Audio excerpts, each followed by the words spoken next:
Priya beetroot அரிஞ்சிட்டு இருக்காங்க.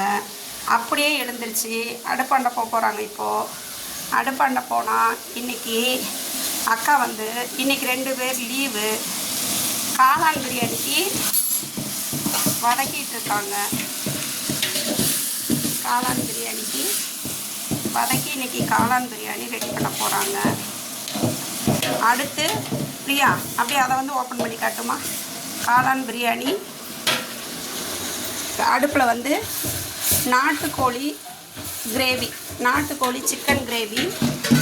அதுக்கு அடுத்து பார்த்திங்கன்னா காடை கிரேவி. இது காடை. இது பிராய்லர் கிரேவி. இது வந்து தக்காளி ரசம். அடுத்துமா இது முட்டை பாயில் பண்ணது.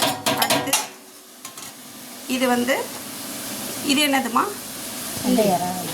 இது எறா கிரேவி தானே. இது எறா கிரேவி. இது தயிர் போட்டிருக்கோம். இன்னும் காடை ஃப்ரை இருக்குது, அதை நாங்கள் பண்ணணும். அது இன்னும் கொஞ்சம் நேரம் பொறுத்து தான் பண்ணுவோம்.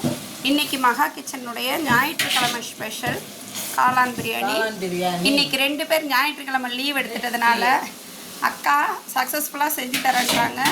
பிரியா அடுத்து அந்த அம்மாவை சமையலில் காட்ட போகிறேன்.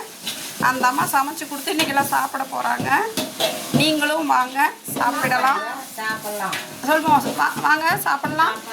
நாங்கள் சாப்பிடலாம். நீங்கள் என்ன சொல்கிறீங்களோ ஆர்டர் சொல்லுங்கள், நாங்கள் செஞ்சு கொடுக்குறோம். வாங்க சாப்பிடலாமா பிரியா? சாப்பிடலாம் வாங்க. ஓகே, எல்லாரும் வாங்க. மகா கிச்சனுடைய இன்னைக்கு ஸ்பெஷல் இதெல்லாம் பண்ணியிருக்கோம். மீன் வேணுமா?